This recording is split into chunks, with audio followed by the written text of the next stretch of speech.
ভোটের হাওয়া এবার বইছে অন্য সুরে। সব জল্পনা কল্পনার অবসান ঘটিয়ে ঐতিহ্যের পথ ধরেই নির্বাচনের ময়দানে নামছে বিএনপি চেয়ারপারসন তারেক রহমান। সিলেটের পূর্ণভূমি থেকে শুরু হচ্ছে তার এক নতুন লড়াই। তবে এবার বিশেষত্ব কেবল জনসভায় নয়, নজর কাটছে রাজপথের সেই লাল সবুজ রঙের বিশেষ বাস, যা দেশের আর রাজনীতির এক অনন্য মিশেলে তৈরি। বুধবার রাতে যখন তিনি সিলেটে পা রাখবেন, তখন থেকেই শুরু হবে আরেক নতুন অধ্যায়।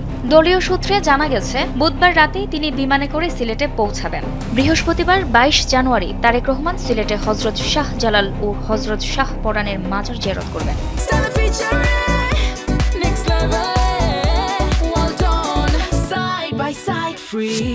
আর এর মাধ্যমেই শুরু হবে তার আনুষ্ঠানিক নির্বাচনী প্রচারণা। বৃহস্পতিবার দুপুরে সিলেটের ঐতিহাসিক আলিয়া মাদ্রাসা মাঠে আয়োজিত এক বড় সভায় তিনি বক্তব্য দিবেন। এই প্রচারণার সবচেয়ে বড় চমক হচ্ছে দুটি বিশেষ বাস। লাল সবুজ রঙে সাজানো বাস দুটি বুধবারই সিলেটে পৌঁছানোর কথা। প্রচারণার শেষে সিলেট থেকে যখন তিনি সড়ক পথে ঢাকায় ফিরবেন, তখন এই বাসগুলো ব্যবহার করেই বিভিন্ন জায়গায় পথসভা করবেন। সিলেট থেকে ফেরার পথে মৌলভীবাজারে একটি জনসভা এবং শ্রীমঙ্গলে নির্বাচনী সভায় তার অংশ নেওয়ার কথা রয়েছে।